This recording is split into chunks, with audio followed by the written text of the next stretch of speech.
और सतगुरु ध्यान करो मन लाई, अरे निश्चय हंस अमर घर जाई।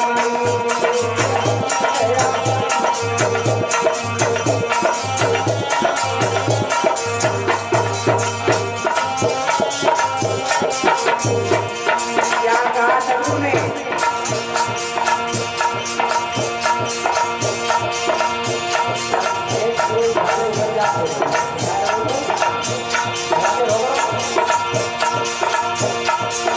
क्या कहा? ये तखत तब छोड़ा, कहा ने तखत छोड़ दिया, बादशाही छोड़ दी। ये तखत तब छोड़ा, प्रगट ज्ञान हृदय गुण गाढ़ा, प्रगट ज्ञान हृदय गुण गाढ़ा।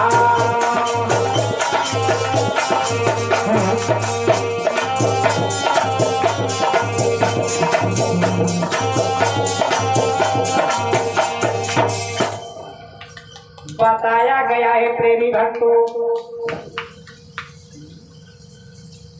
कि वैसे तो सदगुरु कबीर ने सुल्तान इब्राहिम आदम बादशाह को अनेकों बेर शिक्षा दिया, चेताया, लेकिन अब की बार जब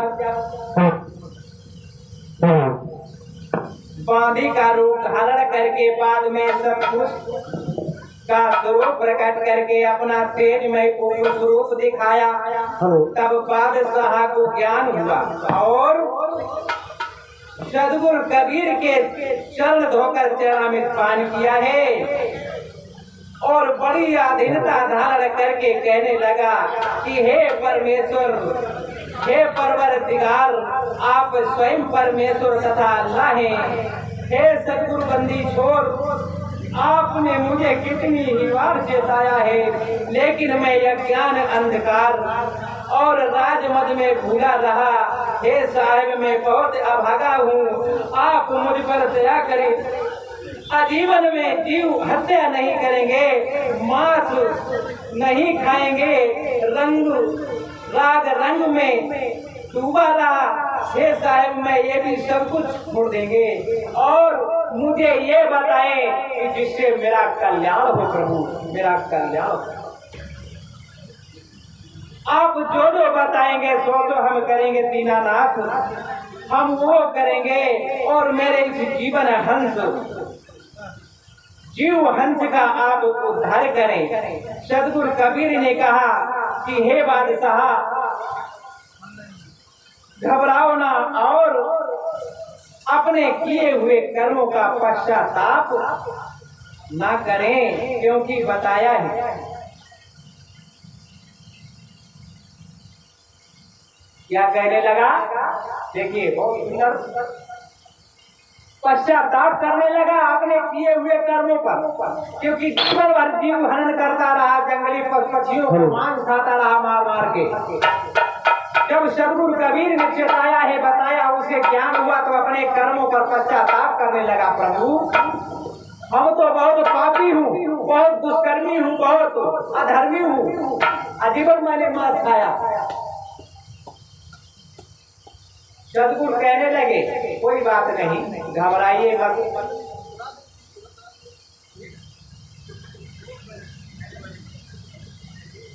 इधर को स्वामी तुलसीदास जी कहते हैं, रामायण उन्हें बताई एक चौपाई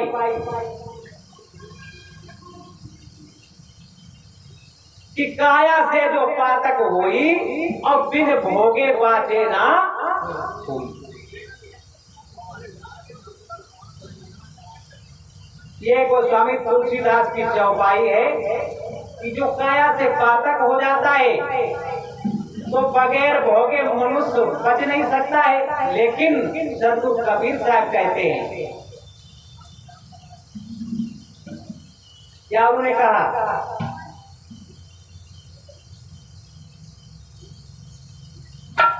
ये कहते हैं कि किया हुआ कर्म मासा ही नहीं घटता है, उसको भोगना पड़ता है। लेकिन सदगुरु कबीर साहब कहते हैं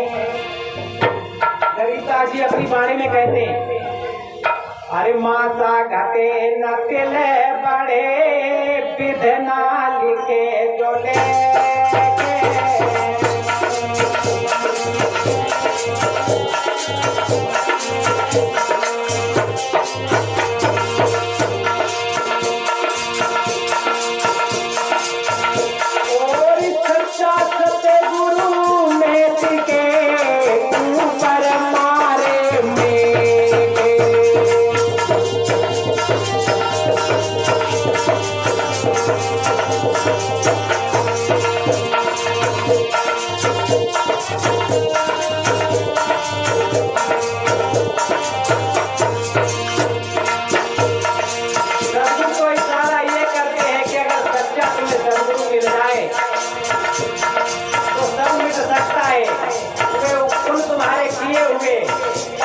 कर्मों पर वो मेघ गाड़ देता है। और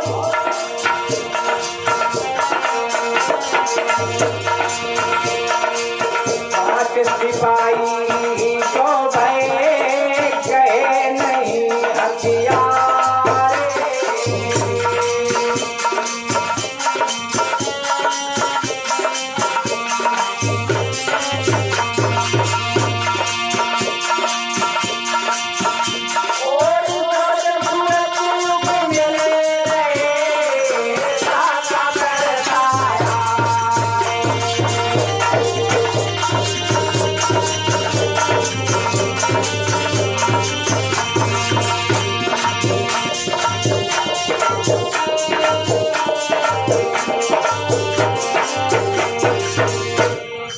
सदगुरु कहते हैं, सदगुरु कहने लगे कि हे बादशाह, सुरति और नृति अपनी स्थिर कर और हमारा दिया हुआ जो शब्द है उसमें आप लगाएं और मन से ध्यान करें, विश्वास रखें, निश्चय आपका जीव हंस अमर लोक हो जाएगा।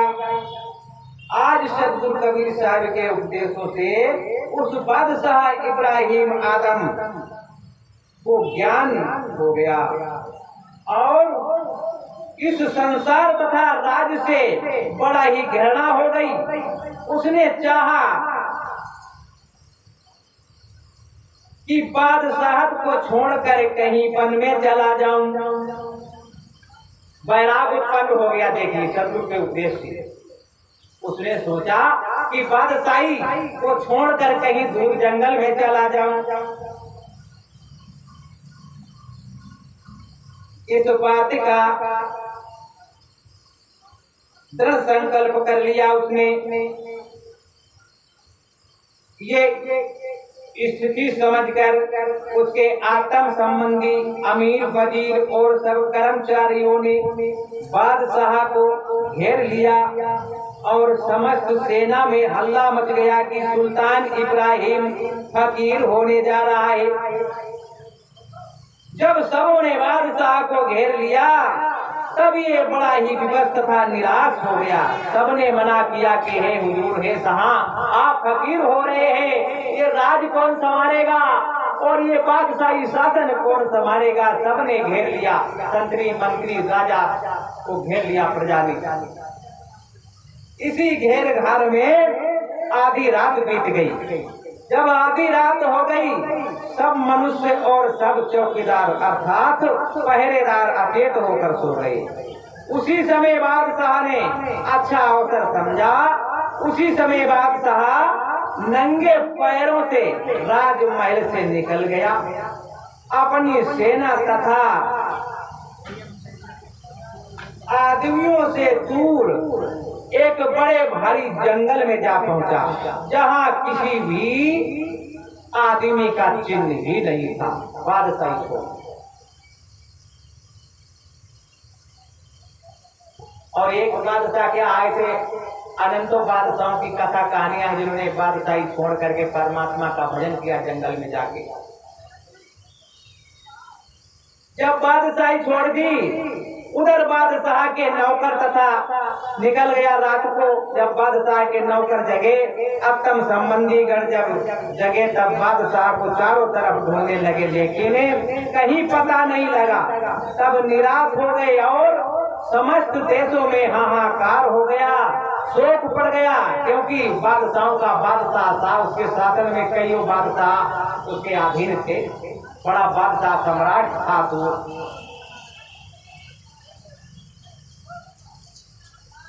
कि अब राज कौन चलाएगा। इधर बादशाह को जंगल में 3 दिन हो गए, भूखे बीत गए। एक घने जंगल में पहुंच गया है, नंगे पैरों 3 दिन हो गए भूखे। उस समय जब 3 दिन भूखे गुजर गए, उस बादशाह को तब सदगुरु कबीर साहब एक सूखी रोटी लेकर के उस जंगल में पहुंचे। 3 दिन बाद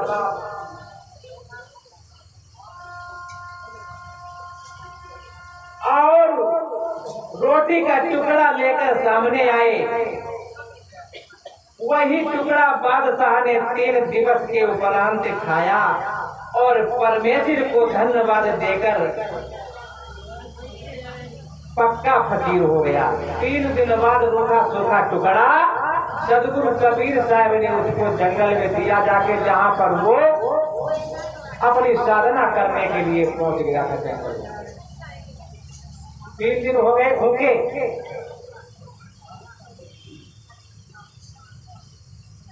तो सदगुरु कबीर जब 3 दिन हो गए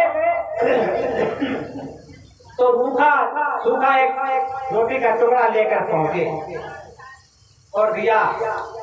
उसी को खाकर उसने परमेश्वर को धन्यवाद दिया कि तेरी यही रजा है, जैसा तू अब खिलाएगा वैसा मैं आऊंगा।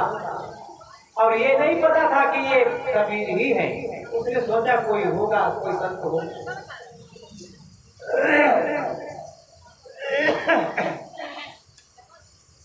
बहुत खुलड़ मचाए हुए सब लोग, बेकाम काम होगा, क्या फायदा, सुनना सुनना कुछ नहीं।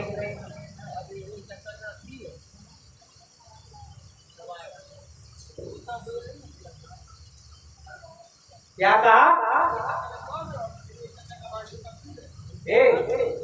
साहब जी इधर कहाँ चित्त है तुम्हारा? तुम कहते बीदक सुनाओ, बीदक सुनाओ। जब ये कथा नहीं सुनते हो तो बीदक क्या सुनेंगे? एक शब्द सुना आपने बैठ के, बताए हम क्या बोल रहे हैं?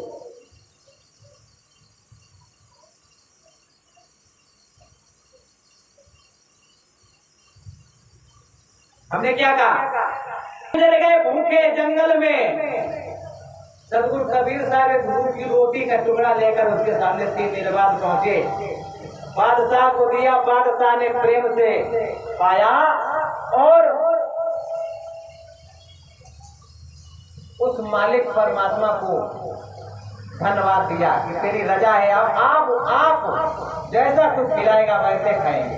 अभी तो हम नाना प्रकार के माल खाते रहे, लेकिन अब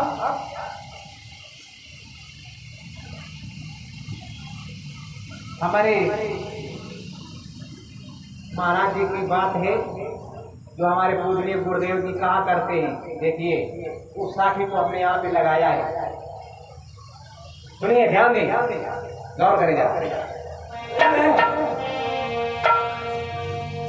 साहिब मेरे मुझको रूखी रोटी दे,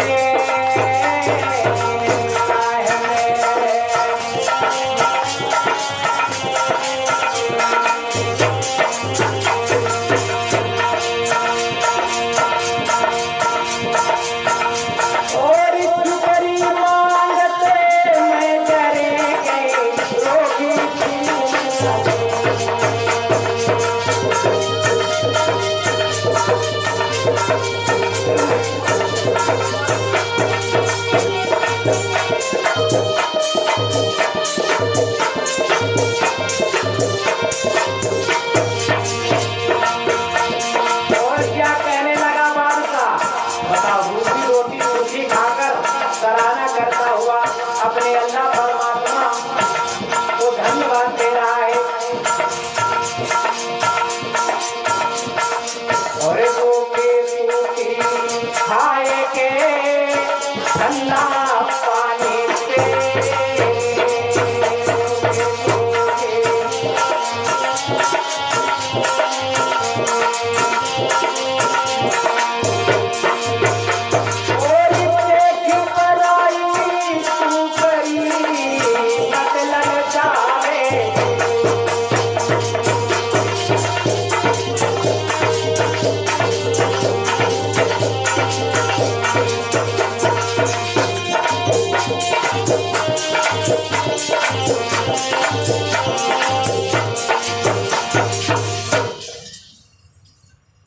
बताया गया है इस बादशाह का वृतांत हिंदी, अंग्रेजी, उर्दू, फारसी अनेक पुस्तकों में लिखा हुआ है, जो हम सभी को पढ़ने से फकीरी मार्ग दर्शाता है। ऐसे फकीर हुआ है बादशाह जो राजा था, लेकिन ये फकीर कैसे हैं? मालपुआ हलवा खाइबे को मांग रहे। अब हम बनी बता रहे नहीं तो अगर हमें नमक नमक कम हो तो हम गुरुजी पर बिगड़ पड़े। हाँ, कि बताओ तेल तो नहीं है ना, एक नमक हो नहीं भाई जी करो बिगड़ पड़े हम अपनी बात। लेकिन क्या करें, आप सबको जो है महात्मा ने आदत बिगाड़ दे, भंडारा खवाए लड्डू को हलवा को पूरी तो उनकी जीव हो जाते चट्टू। और भैया हमारे चट्टू पूरी तो गाँव कराते हम पर तो वो एक लेना ही हम लोग करते वो चटूरा है, हमें बड़े बड़े खेल से हम लोग सारू करते हैं। तो संतन की आदत जो है भगत लोग ये खराब कर रहे थे। अरे हमारे यहाँ साधु महात्मा आए, भाई गुरुजन आए, बढ़िया भोजन बनाओ। और अपने समझ माता है पहले बड़ा अच्छे ही बनाए दिया, नहीं भाई कोई मेहमान अति था भाई अच्छे ही बनाती, अपने समझ उठाए लाए घर से बेचारे भगत लोग खूब सेवा करो।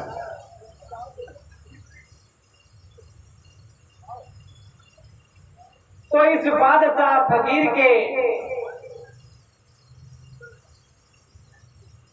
फकीरी धारण करने के जो है कथाएं अनेक पुस्तकों में मिलती हैं, उनके पढ़ने से हमें ज्ञान होता है।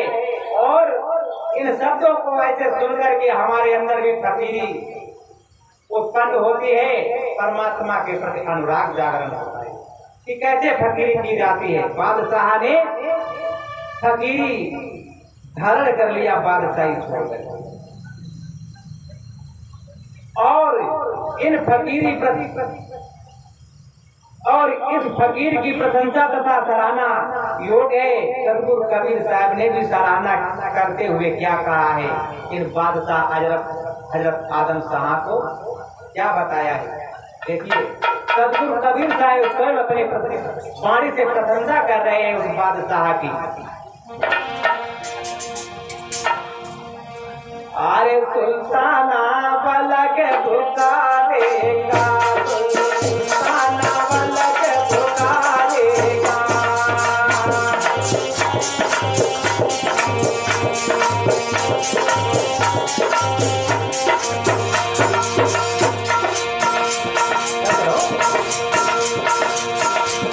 और सब करके गिन लइए फकीरी, अल्लाह नाम प्यारेगा, सुल्ताना पलक पुकारेगा।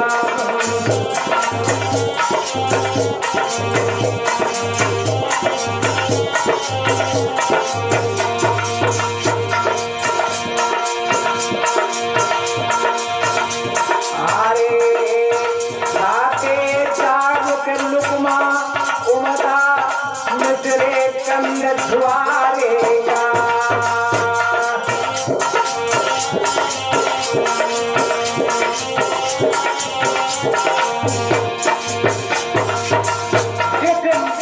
मुख से मेवा मिष्ठान,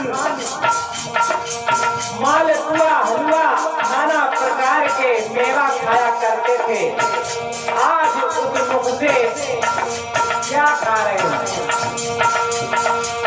सदगुरु कबीर साहब प्रशंसा करते हुए बता रही बादशाह, अरे खाते दो जने खाते दाम लुकमा उम्मा नजरे कंधे छुआएगा।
परमात्मा से लगन लगाई होगी वही जानता होगा।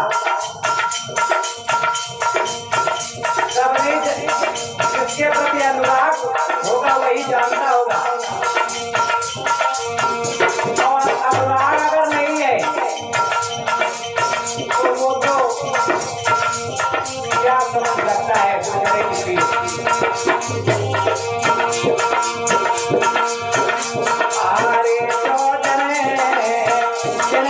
पहने हाथा मलमल तेन टंक नवतारेगा।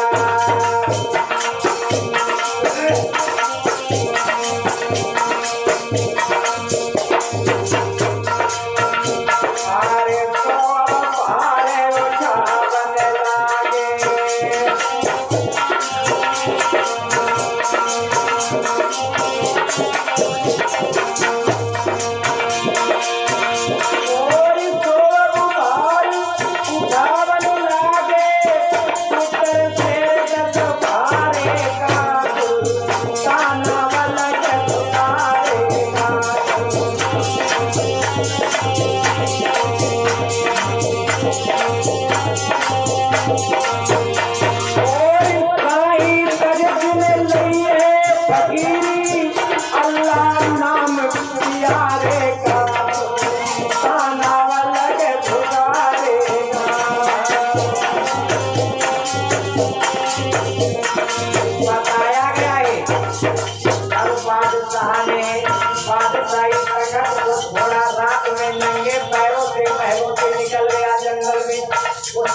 कुछ नहीं था। एक बोरा एक चाट खट्टी एक उसने लपेट के बताया जाता अपने कमर में और एक बिछाने खाने के लिए बाद बाकी और कुछ लेकर के घर से निकला था।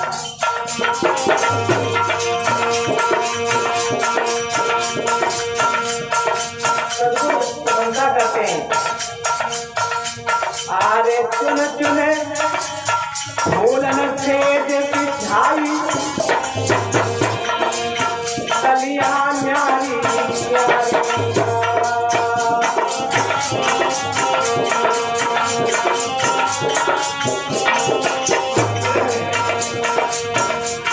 तो फूलों की सेज पर सोने वाला बादशाह कोमल सेजों पर सोने वाला सोए सो रानियों के संग में मौज मस्ती मनाने वाला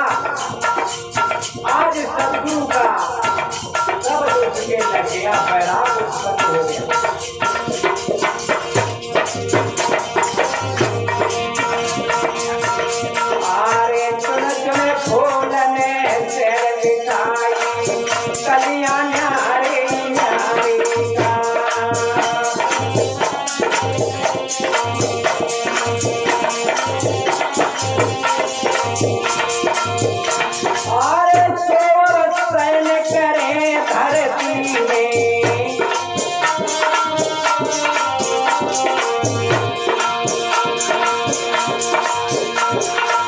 बताओ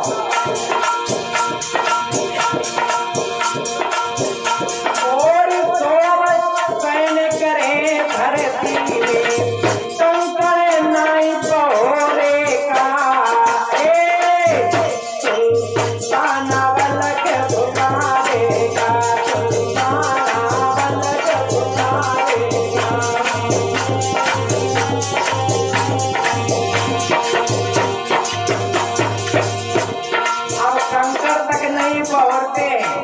जहाँ पाते वहीं लेट जाते। और एक बात और बता दें, जिससे वो बाण लग गया परमात्मा के नाम का, वो दीवाना हो जाता है। जैसे मदरा पीकर मनुष्य ये मानव गली और नालियों में जो है नरदानों में पड़ा रहता है, ऐसे ही जब वो परमात्मा का बाण लगता है तो जब वो नशा चढ़ता है तब वो नशा तो आजीवन नहीं उतरता है, और ये नशा तो उतर जाता है शाम को पी और सवेरे। लेकिन वो नशा अगर चढ़ गया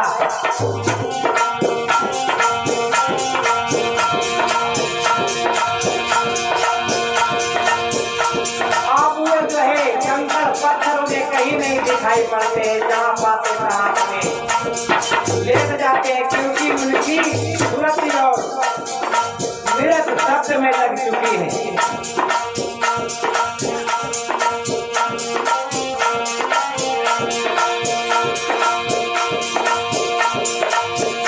आरे जिनके संग कटक दल बादल, आरे झंडा न्यारे न्यारे का,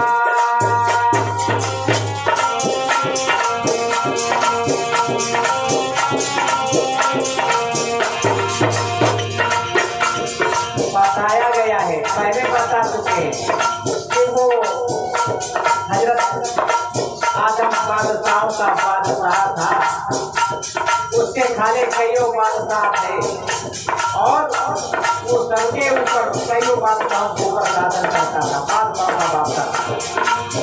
उसके साथ में जब चलता था वो अनंतों सवारियां, नाना प्रकार से गाड़ी घोड़ा तमाम और भाटा चलते थे जब वो चलता था, और धरती की धूल आकाश में खा जाती थी जब उसके संग में खोज भाटा चलती थी। हरे दिन के संग कटक दल बादल, झंडा न्यारे न्यारे का,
प्रेमी सज्जनों,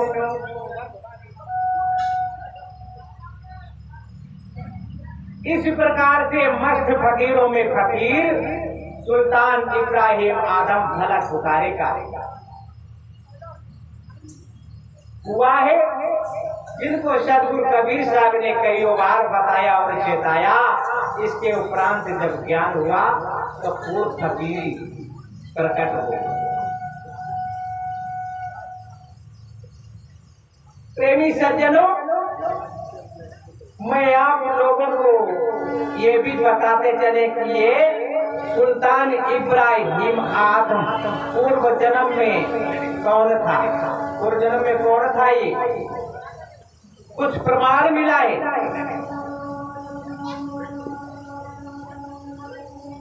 बताया गया है प्रमाण में कि पूर्व जन्म में ये सुल्तान इब्राहिम आदम सम्मन नाम का भक्त था।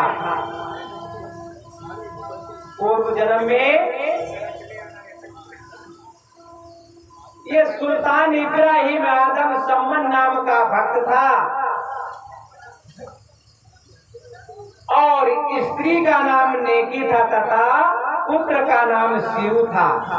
ये तीनों प्राणी सदगुरु कबीर साहब के अनुयायी पूर्व जन्म में थे, भक्त थे और मनिहार जात से थे। मनिहार घराने से इनका शरीर था। सम्मन भक्त चूड़ी बेचकर अपनी गुजर किया करते थे। जो भक्ति के पुण्य प्रताप से इस जन्म में फलक शहर का बादशाह हुआ था और बादशाही राज मद में फंसकर परमात्मा को भूल गया था। इस कारण बस सदगुरु कबीर साहिब ने सुल्तान इब्राहिम आदम को अनेकों बार चेताया और शिक्षाएं देते रहे। इस बादशाह को जब जब सदगुरु कबीर साहिब मिले थे तब तब न्यारे न्यारे स्वरूपों में दिखाई देते थे कि वो क्या और भी कोई पहचान ही नहीं सकता था। सदगुरु कबीर साहिब ने कहा भी है, क्या कहा है? पूर्व जन्म में सम्मन नाम का भक्त ये बादशाह था और भक्ति के पुण्य के प्रताप से इस जन्म में बादशाह हुआ, लेकिन माया के मद में वो सदगुरु को भूल गया। इसलिए सदगुरु कबीर ने उसको चेताया और अपने भक्त के साथ हमेशा सदगुरु लगे रहते हैं कहीं भी हो, क्योंकि बताया है क्या कह रहा है सब। हरि पोता मारू स्वर्ग में जावे तू पाता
जन्म लेती हैं वहाँ हम हमारे नजर में रहते हैं हमारे भक्त हर जन्म में। और जिस अपने भक्त आत्मा के पीछे हम पढ़ते हैं तो उसको एक जन्म नहीं, एक जन्म अगर एक जन्म लायक है तो एक जन्म में उसका उद्धार कर देते हैं और नहीं तो 2-3-4 जन्म में उस जीव हंस आत्मा को मैं अवश्य ही परम धाम तक लोग पहुँचा देता हूँ। और क्या कहते हैं? क्या कहते हैं? अरे जो जन्म मेरी शरण है ताका हूँ मैं ताते, जो जन्म मेरी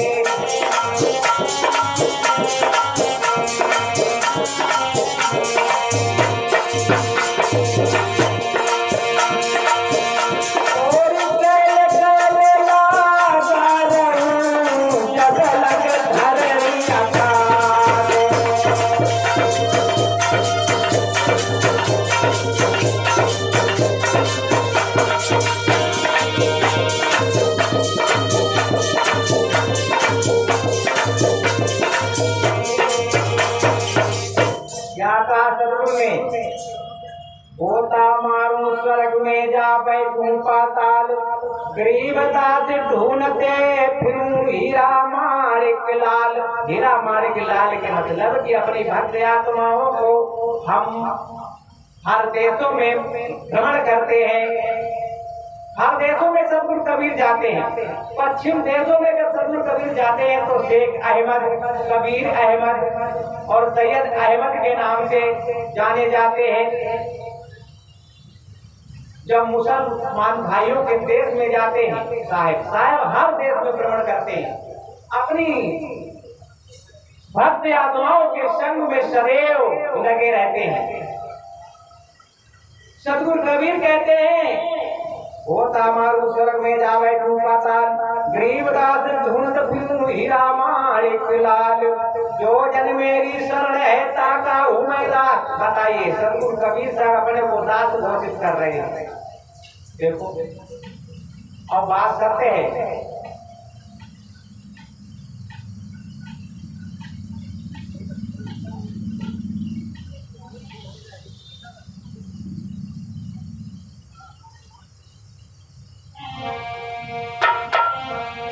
अरे तात कहावन कठिन है मैं तातों के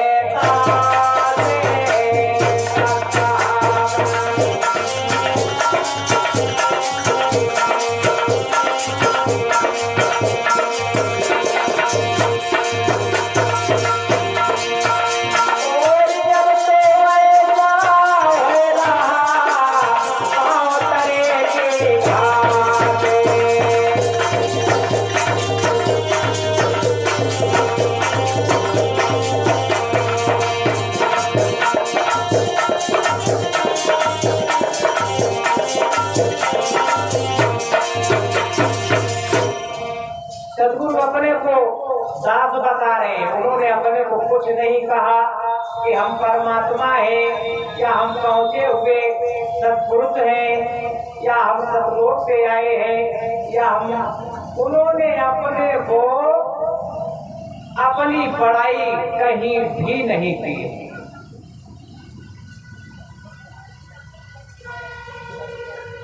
केवल उन्होंने हमारे आपके हित की बात बताई है कि कैसे न कैसे तुम बंधन में फंसे हो और कैसे न कैसे बंधन से तुम छूट सकते हो।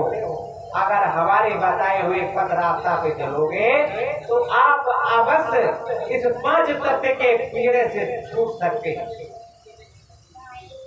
सदगुरु कबीर ने ये नहीं कहा कि नहीं तुम हमारी पूजा करो या हमें मानो। उन्होंने कहा कि जो हम हैं सो आप हैं। आप भूले हुए हैं और हम, मुझे अनादिकाल से ज्ञान है। जीव कैसे बंधन में हुआ, मुझे अनादिकाल से ज्ञान है और आप भूल गए। बस आप 5 तत्व के पेड़े में बंद हो गए और हम मोक्ष दशा खुली दशा में हैं। और जो हम मार्ग बताए अगर वैसे ही आप चलेंगे तो आप अवश्य छुटकारा पा जाएंगे। ये नहीं कि तुम हमारी अगरबत्ती जलाओ और कबीर कबीर कह करके ना ना ना ना। उन्होंने घट का भेद बताया है। उन्होंने कहा तेरा साईं तुझ में जीव को ऊपर में बात, कस्तूरी का मृगा जो फिर ढूंढे खा। अपने को परखाया है उन्होंने ये नहीं कहा हमारी पूजा कर। सदगुरु कहते हैं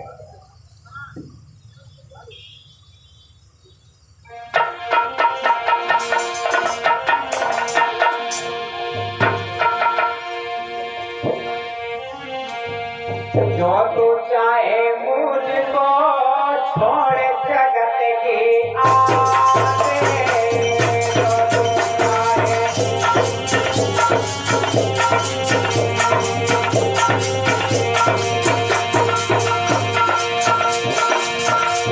और मुझे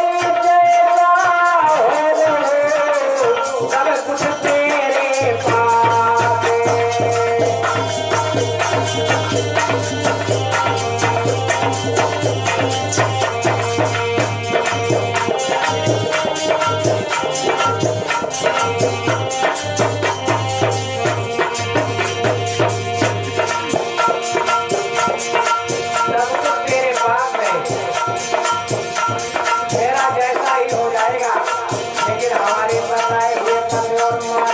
चलता रहे तो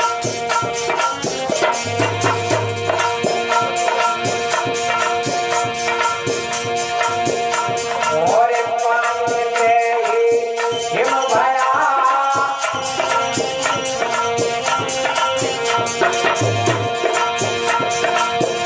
पानी से हिम भरा हिम ही गया पिता